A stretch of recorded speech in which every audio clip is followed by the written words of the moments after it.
Study the devil the way he studies you. For example, I recently went to a church that I haven't been to in a long time, and it was just the most negative thing I have ever experienced. I mean, it was just negative.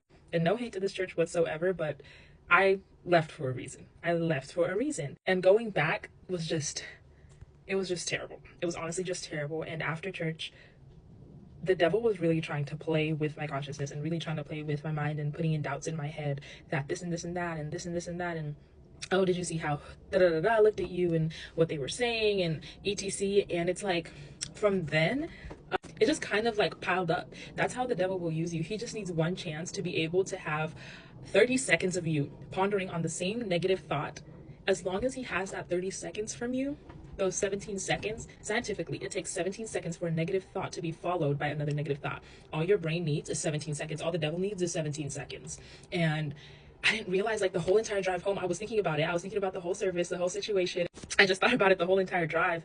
And on Monday, the spirit of just sluggishness came upon me. And it was like building up. Like the day I was good. I prayed in the morning, but it wasn't like my typical average prayers. It was very slowed down, it just wasn't the prayers that I'm used to praying. And it wasn't until yesterday I was looking back and I was like, why am I feeling this way? Like, what's going on? Why am I, God, like, what's wrong with me? I feel so distant from you. I feel, and I traced it back to where I started feeling this way, not necessarily towards God, but where my spirit was affected, or let's say my carnal was affected, and the point where I let it take over and kind of decide everything for me subconsciously.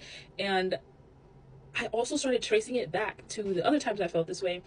So just comparing those times has really helped me understand where the devil tries to get me and how he gets me. And it's the same pattern every single time. And it's the same pattern for every single person. It literally only takes one thought. It takes one bad habit to come back. It takes gossiping. It takes lying. It takes stealing.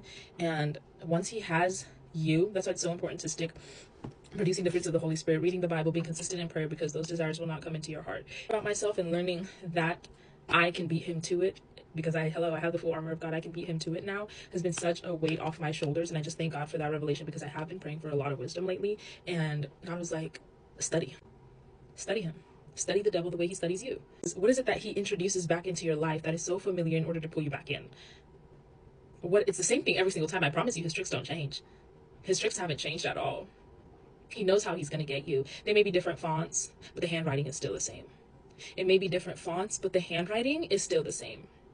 And that's why it's so important to be vigilant, to know where you even struggle. Self-awareness is so important in your walk with Christianity. You cannot afford to be naive. You cannot afford to say, because I've invited Jesus into my life, this is no longer part of me. You have to also know your limits, and and understand where you came from when you were in the world, where you were carnally, what triggers you, or what you inhabited when you were acting out of flesh.